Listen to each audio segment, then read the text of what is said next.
that was Jeremy's self-deceit? A steamboat stuck in the mud? I'm not going to pretend I understand any of that. What a bunch of psychoanalytic nonsense.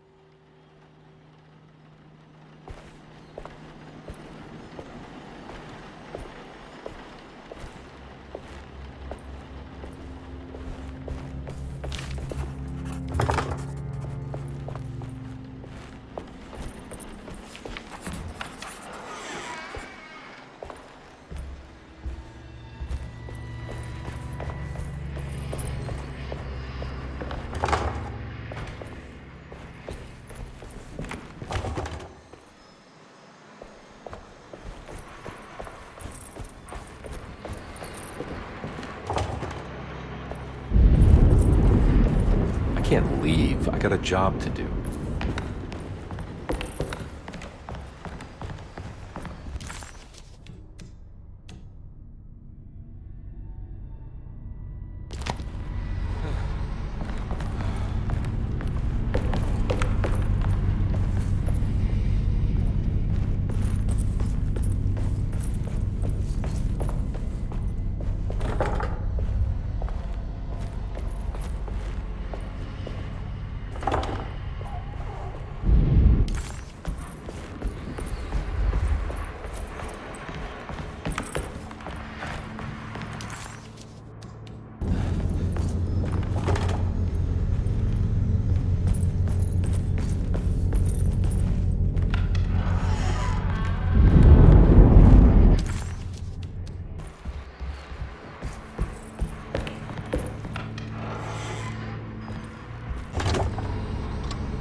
Detective, am I glad to see you. Lock the door, will you?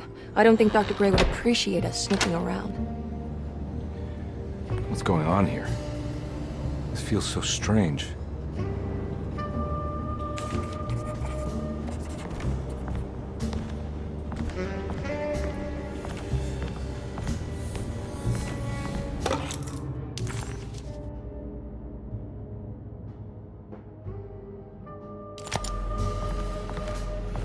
There's a book missing.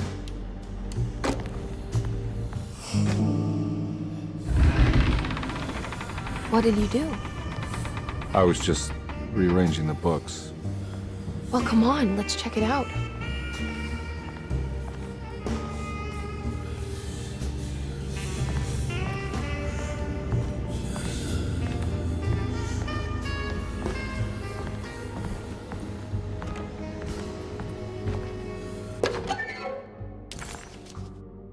Hey.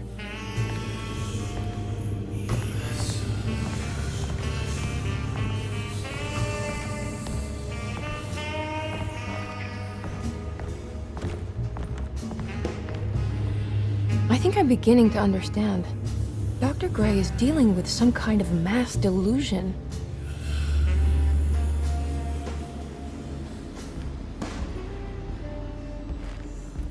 That mark on the floor looks like talisman positions, but from which direction should I look at it? Good to finally meet you, Mr. Hartwood. I'm here on the behalf of your brother Philip. You were expecting me, weren't you? Yes, you're from DeSoto, no? That's right. I just wanted to ask you a few questions to see if there is anything I can do to help you and your family. Okay. I understand you're full of imagination. You make up a lot of things. I suppose. And you obsess over them, blurring reality and fiction. Sometimes. Do you want to tell me about the Dark Man? No, I don't. That's all right. Perhaps there is something else you can tell me. Something you know to be made up, but you hold dear. Juan? John? Who's John? No, Juan Luis Jorge. Oh, wait there a moment. Here, take a look. Is he... Oh, he is the author.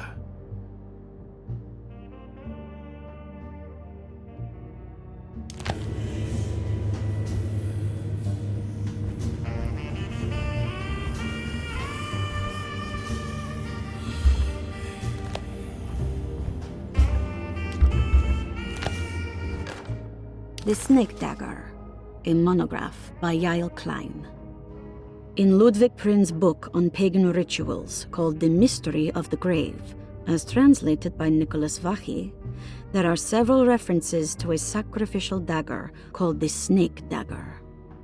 It has long been thought of as a poor translation of the original text, that it would be more appropriate with worm dagger from the Latin vermis cultrum. This seems natural following the recent consensus that the original title of Prin's book, De Vermis Mysteris, should literally translate to the mystery of the worm. However, this would take away from Vachy's great effort at translating the underlying meaning of the words and revealing several cultural beliefs. While Prin certainly was using the term worm as a symbol or synecdoche for death and the dead, which is made clear by the contents of the book, in the case of the dagger, we shouldn't be too hasty to dismiss his translation. Reading through Vachy's correspondence with his patron, it appears that he had more than just the Latin text at his disposal. Vachy had dug up Prin's living relatives and uncovered several cross-referenced historical texts and an actual snake dagger. The dagger was dated to the early Middle Kingdom of Egypt and had such a clear shape of a wave that Vachy considered calling it the sinusoidal blade. Knowing the full story, it seems prudent that he chose to translate it as snake and not worm. There are several reasons why this choice of word helps us understand the pagans that Prin's book attempts to describe.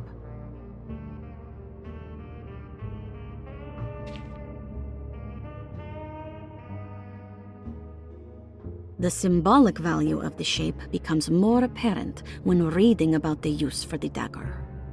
In the passage of possession and exorcism, we find the snake dagger poisons the poisoner within the victim and is therefore pacified. Where the literal text would tell us that the worm dagger trumps the demon possessing the victim, it tells us nothing of their reasoning, only that somehow this dagger wins against the demon, like it had the better hand in poker. Vachy's translation allows us to follow the underlying logic to the ritual magic that is being performed. Poison the poisoner sounds like fighting fire with fire. That to hurt the demon possessing its victim, the priests would have to fight back with a power that is known to the evil they are fighting. The snake dagger is therefore not only a good way to describe its form, but it also helps us understand how it could be thought of as a useful tool for exorcism. Finally, it also helps us understand their relationship to lunacy, that it was thought of as something poisoning the mind rather than controlling it. What is also interesting to note is that the possessed are always considered poisoned in their head and not their heart. The snake dagger always went to the eye of the possessed, leaving them partially blind, if they had the good luck to survive.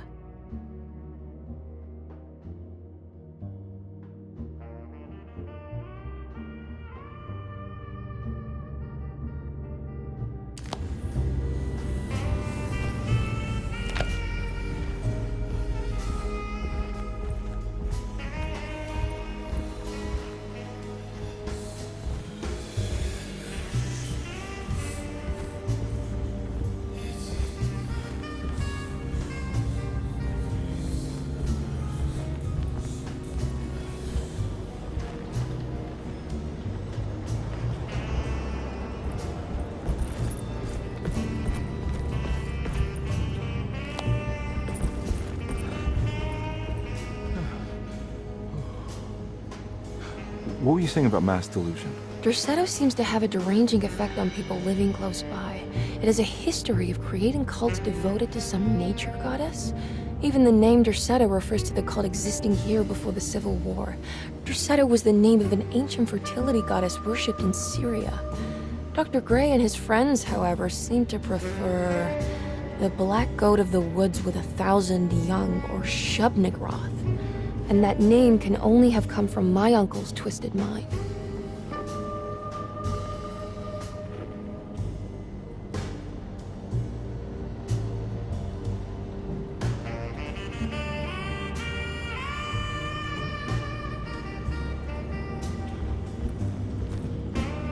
think all of them are in this cult business? Even Jeremy? I'm not sure any of them have a choice at this point. We just need to find a way to stop all of this.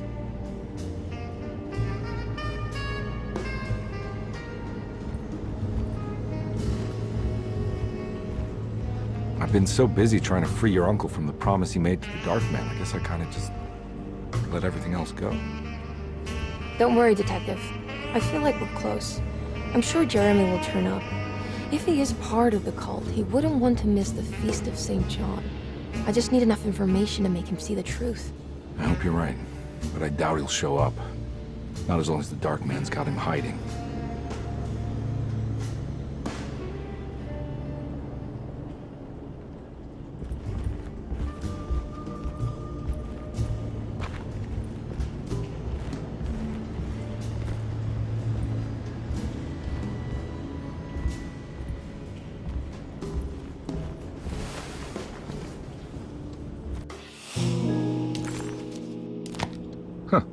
Has that been there this whole time?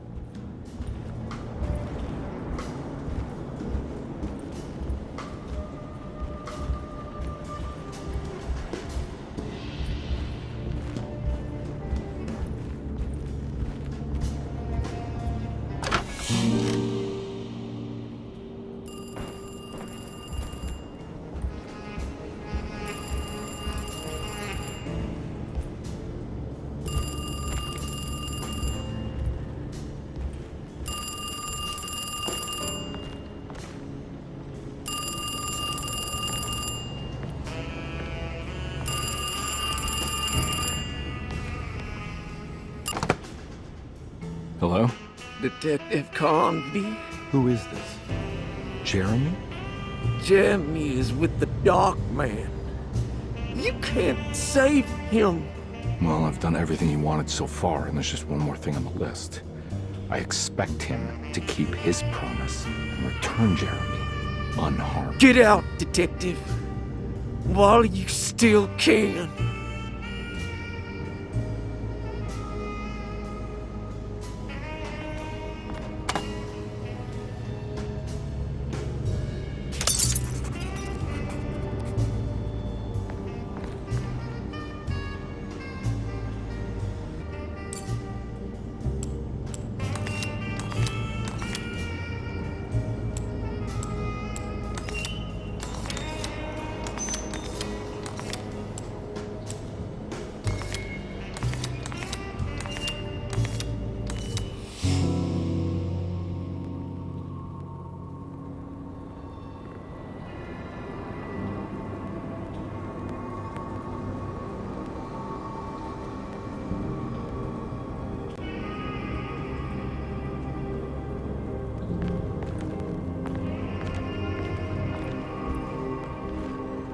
You okay? You look a little frazzled.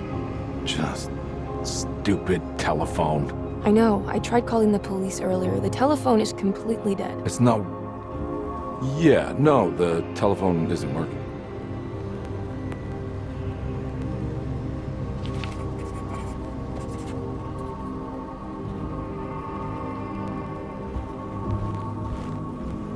Miss Hartwood, I think you're gonna want to see this. Is there something in the closet? Yeah, there is. You don't see the very obvious gate leading to whatever Jeremy's madness is serving up next? I don't understand. Are you making some kind of fashion metaphor? I'm sorry, I don't have time for this. Can you just tell me what you're doing? You don't see this. It's fine. It's fine. Catch you later. Are you going inside the closet? Yeah. You got a problem with that? No. Do what you think is right, Detective. Sorry, I didn't mean to. Goodbye, Miss Hartwood.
found the ancient Stellarium perched on a cliff facing the Arctic Ocean after a day of sailing due north of the Eskimo encampment.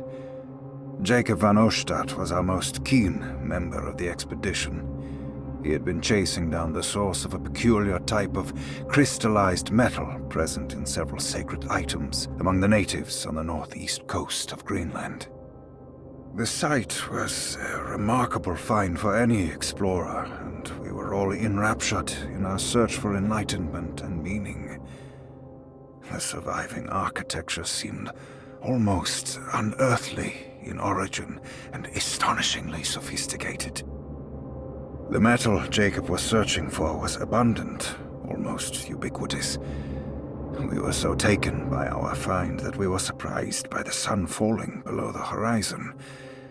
As we quickly picked up our gear, ready to head back to our camp, Jacob van Oostad declared that he wanted to stay. He was adamant. We begged him to reconsider. The night would be getting colder by the hour, and we feared for all our safety. Jacob refused, threatening us with violence if we wouldn't leave him alone. As the snowfall turned heavier, we left him there on his own.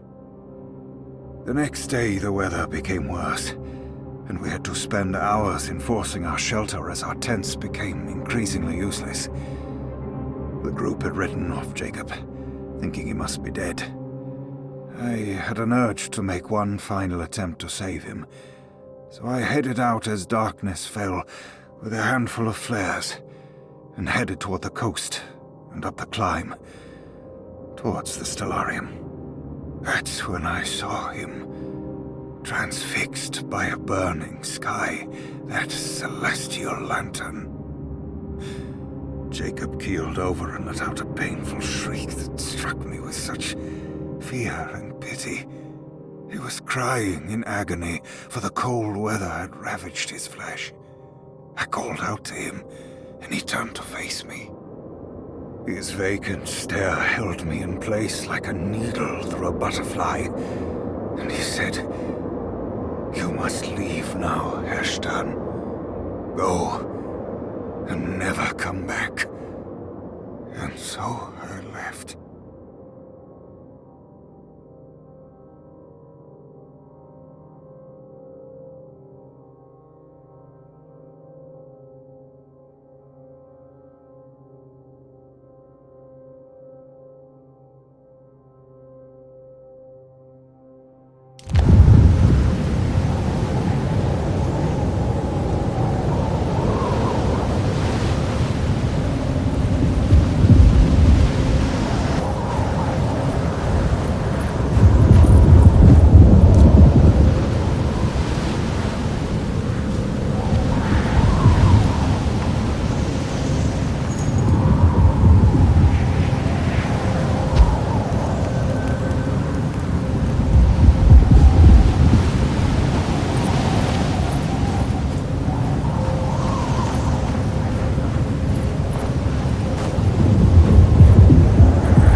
Hey, you!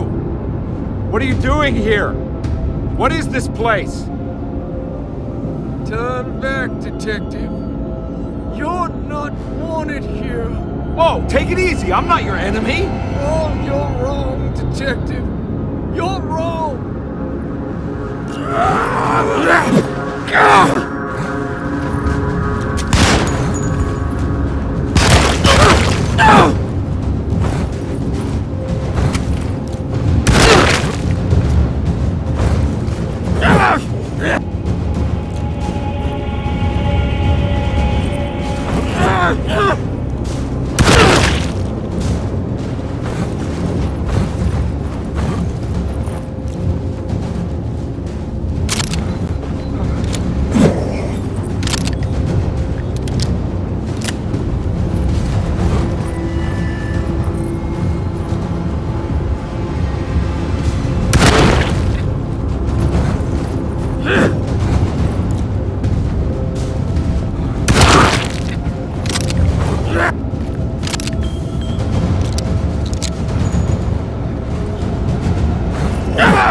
I figured you wouldn't want your stars aligned, Jeremy, or maybe that is what you need to temper that mania of yours.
We